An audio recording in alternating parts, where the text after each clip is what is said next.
On the one hand, you have a familiar face with a ton of new capabilities. On the other, you've got some unique style covering a more simplistic outlook. Hey, it's Joshua Vergara from Android Authority. What's going on, everybody? And this is the Samsung Galaxy S4 versus the Sony Xperia Z. From a quick glance, you see that both of these phones are quite different. Samsung's new flagship phone is all too familiar with a similar rounded look and the same button layout as the Galaxy S3. It is, however, one of the best handling 5-inch phones with its smaller bezel, thin profile, and light handling. Sony's flagship might be larger, heavier, and it requires a bit more hand gymnastics, but it is definitely a looker. With a rectangular black slate look and angular corners, this is a look we don't see often enough.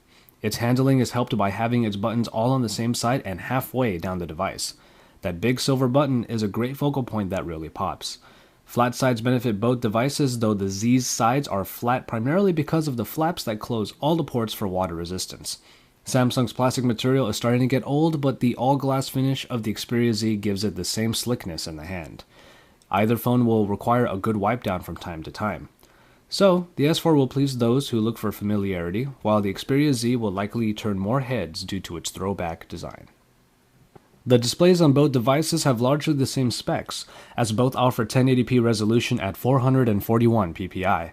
The TFT capacitive display found on the Xperia Z has been widely publicized for having poor viewing angles, though this isn't a big deal to everyone.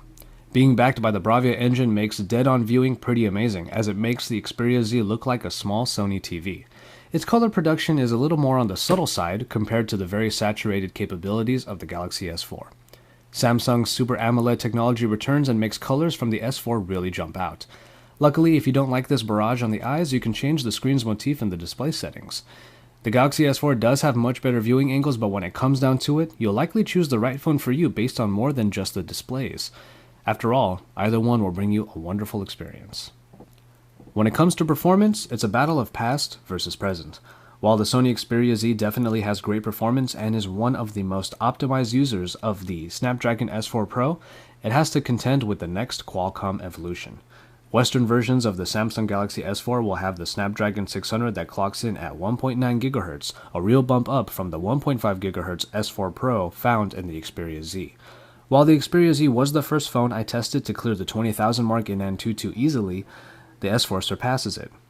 Adreno 320 graphics and 2GB of RAM back these processors up, so gaming and multitasking are great experiences either way. Both phones will give you great performance as the S4 Pro still holds up. So, really only the spec sticklers will truly notice the difference in speed the Galaxy S4 has over the Xperia Z. Here's where things get tricky. Aside from the usual bells and whistles, both phones offer different things in extra hardware. The Xperia Z might not have a removable back, but one of the flaps covers a micro SD card slot to bolster its 16GB of usage. Its battery is not removable, but the Z does have one great thing going for it: water resistance. While it might not seem completely practical, it can be your phone's savior if something unfortunate happens. The Galaxy S4 is not water resistant, but that back plastic cover allows you to get to the battery and the micro SD card slot. The main additions in the Galaxy S4 involve sensors for enhanced navigation, like air gestures, and an IR blaster that can control your TV. Finally, it has a much better speaker. See our full Galaxy S4 review for the rest of the new bits and pieces. The new additions give the Galaxy S4 a lot to offer, though they're no good if they get wet and damaged, something the Xperia Z has no worry of. If that is important to you, the nifty water resistance might make Sony's phone the one for you. We already mentioned that the battery in the Xperia Z is not removable, which is a big deal to people who like to have a spare unit handy when needed. The longevity of the Xperia Z's 2330 mAh battery has proven mixed, with web and general browsing faring better than media consumption. There are, however, a lot of power-saving options to help you comfortably get through a day's work. The Galaxy S4, on the other hand, allows you to keep that spare available, but for most days it might not be necessary, as the 2600 mAh battery can last for quite a while. If you're not a power user, you might even get a couple days out of a single charge. While some frugality might be required in the Xperia Z, it should still get the job done. Otherwise, the power paranoid can take advantage of the larger unit in the S4, maybe with a spare handy, just in case. And now for the cameras. Both phones sport 13-megapixel shooters, with the Xperia Z packing an Exmor RS sensor. Sony's Cybershot pedigree shows with the inclusion of Superior Auto that automatically sets the appropriate mode for the scene. Added features include HDR and sweeping panorama. Picture quality is quite good, with accurate reproduction despite colors tending toward a cooler motif. Much like the displays, pictures aren't as saturated as those the S4 creates. Samsung's camera does produce very nice photos as well, and its color reproduction brings vibrancy to just about any photo. But the S4's additions come with the new modes in the app itself. Without listing all of them, certain modes like Drama Shot and the Dual Capture do add more potential fun to your smartphone photography. You can see our new features explained video for a better look at these new options. Those looking for more ways of getting a quirky Instagram photo might opt for the Galaxy S4. Either phone, however, will prove a very capable shooter. And finally, we have the software.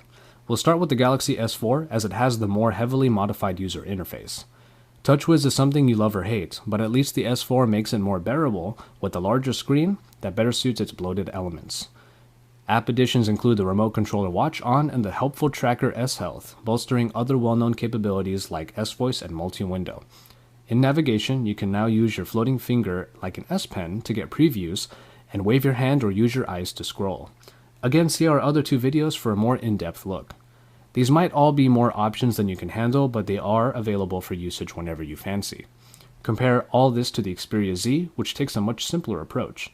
It looks a lot more like stock Android, Ice Cream Sandwich in particular, and opts for darker tones over the uber colorful. Sony does have its classics in there like the Walkman, but also adds in small apps for further multitasking. If you dislike TouchWiz, the S4 probably won't help with that. In that case, the more simplistic and low-key Xperia UI might better suit you. However, the Galaxy S4 does take advantage of its new hardware features to bring you a navigation experience that feels fresh, despite not being particularly revolutionary. As premium phones, both of these top-tier devices will set you back a pretty penny. Unlocked, either smartphone will get close to $700 US, although the Xperia Z has been around a little longer and can possibly be found for cheaper prices. The Xperia Z isn't widely available on US carriers yet, but it will likely be at the typical $199 on 2-year plans, just like the Galaxy S4. And so, there you have it. Sony's best against Samsung's best. Samsung put a lot of effort into making the S4 a tough package to beat, and while it may be the easiest handling 5-inch screen device, it may also prove overwhelming to those looking for a simpler software experience. Enter the complete opposite, the Xperia Z. Despite being closer to stock Android in its user interface, the water-resistant design also brings a slightly bigger profile and much more unique looks. In the end, you're choosing between familiarity, with new capabilities, or a phone with a new look that is very good at everything you're already used to. Drop a like on this edition of Versus and then check out all our other coverage at the Android Authority YouTube channel. And then head over to AndroidAuthority.com because we're your source for all things Android.